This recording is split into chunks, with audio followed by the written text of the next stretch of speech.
The term cooking slump is such a real and frustrating thing that happens to the community of people who love to cook. A cooking slump occurs when you have no creative energy to even come up with an idea of what to cook, or that anything you do make just doesn't leave you satisfied, the flavors don't work, and you just end up feeling really deflated afterwards. Or you get to dinner and you literally just can't be bothered, so you end up ordering a takeaway or having peanut butter on toast. And I found myself in that place over the past couple of weeks where I just haven't felt that feeling, you know, that feeling when you have something and you're like, that was delicious. I just haven't had that in a while and I really miss it. And honestly, that feeling is the reason why I love cooking. It's the reason why I love sharing recipes. So in this video, I'm gonna try and get out of this slump. And there are two major things that I do when I get into this feeling. Now, tip number one, cook what you already know you love. For example, cooking something nostalgic, cooking something that reminds you of your childhood, something that you know you're gonna love. Now for me, this would have to be a really flavorful sandwich. Now, one of the best sandwiches I've ever made was my banh mi chopped salad sandwich. Do you remember that chopped salad sandwich trend that was going around? Well, I made it inspired by banh mi, which is a Vietnamese sandwich, and it was so good, and I haven't made it in ages, and I feel like that will be a really good one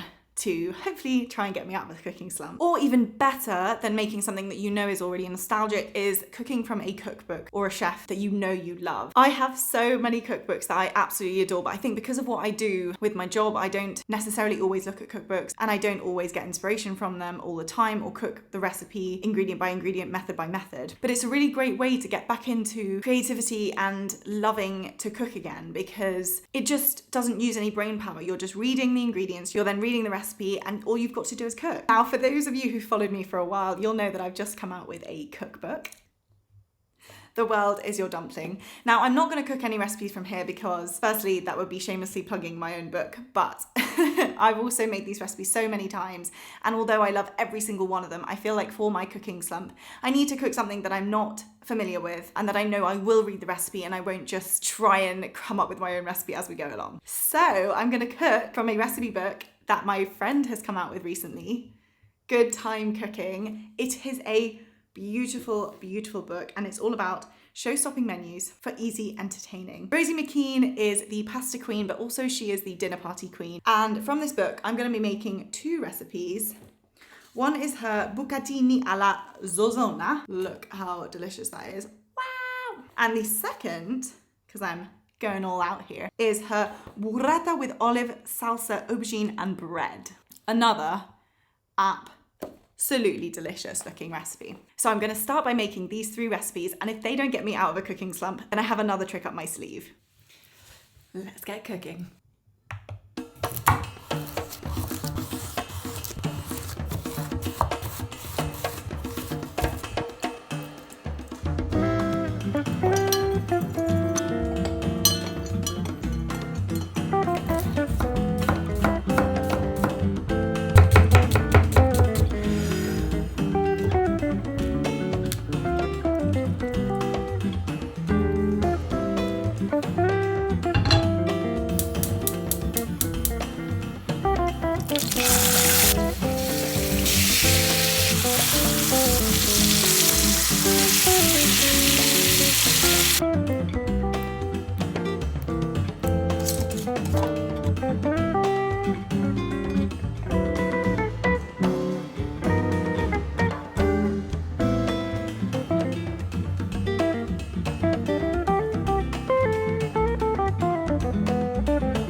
Okay, so this was absolutely delicious, and it served its purpose of getting me back into cooking slightly, but I'm still not really feeling inspired to cook. Like, I need something that's gonna really get me going and get me into the flow of trying out different recipes and using different ingredients and adoring different flavors. So that brings me on to phase 2, cooking from my favorite cookbook.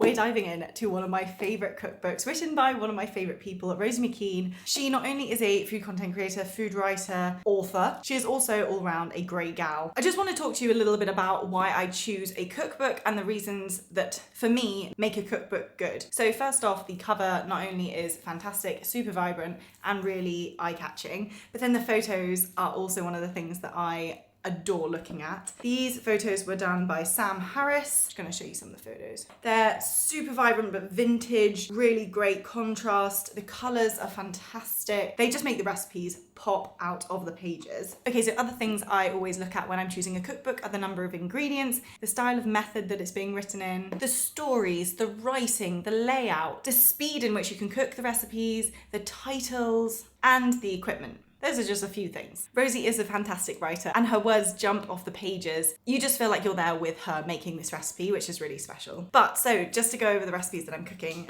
on page 52, I'm gonna make her bucatini alla zozona, this one. On page 82, her burrata with olive salsa, aubergine and bread. Boom! If I'm being totally honest, I'm feeling pretty good and excited about cooking these two recipes. So far my plan is working.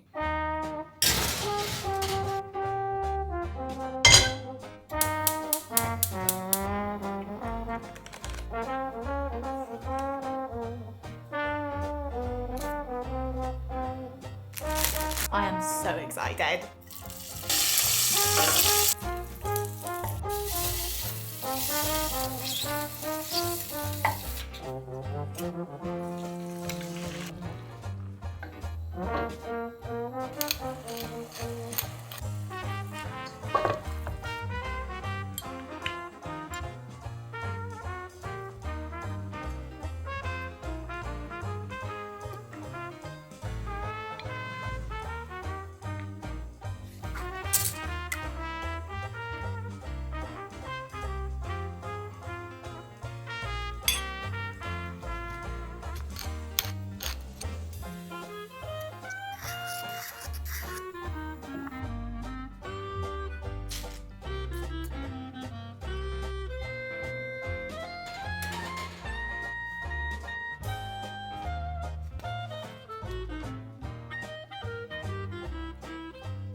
Oh my goodness. The creaminess from the burrata and then the spiciness from the chili, but then you've got the earthiness from the olives and the parsley. Oh my gosh, my mouth is like having a party right now. I feel like there are so many flavors.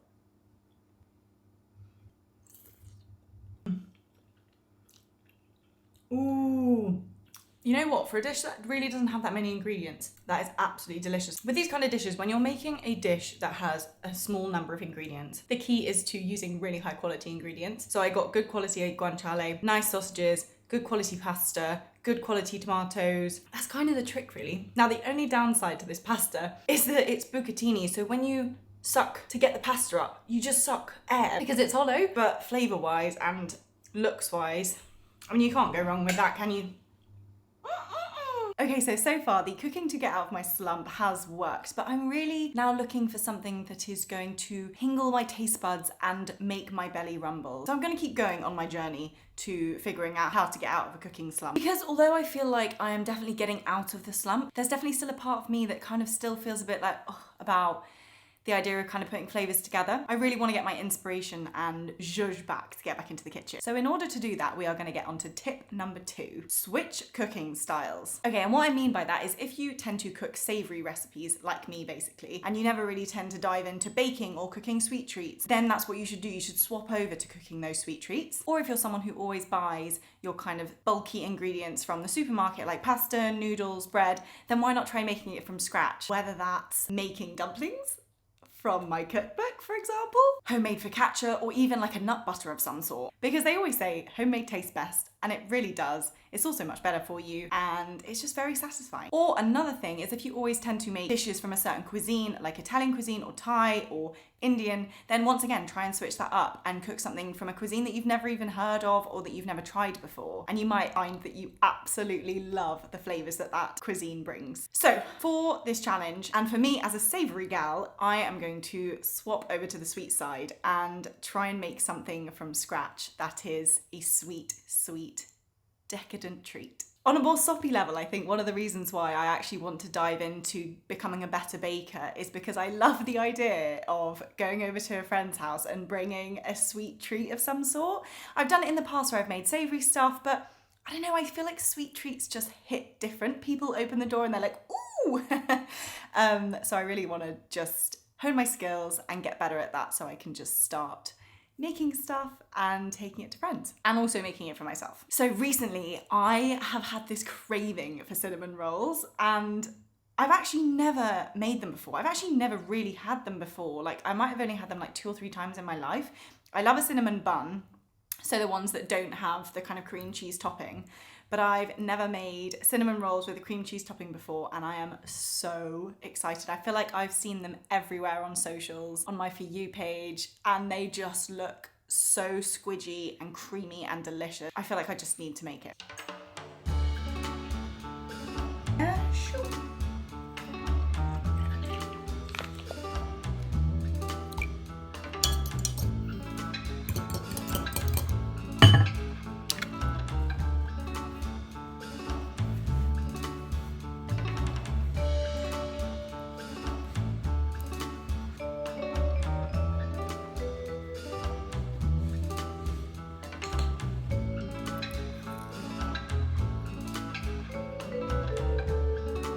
Right, so then when it comes to cutting the cinnamon rolls, I've seen so many people use this trick where they use dental floss, and it basically creates a really clean cut without making the cinnamon rolls lose their shape. So I'm gonna give it a go and see how it goes.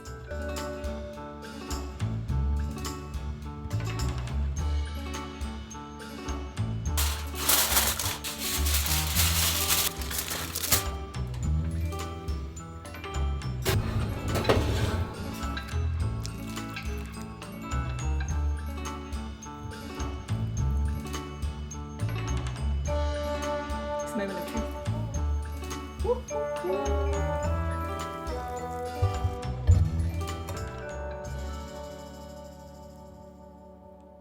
Okay, I have not tried this yet, but it looks so good. Oh my goodness. Okay, cheers.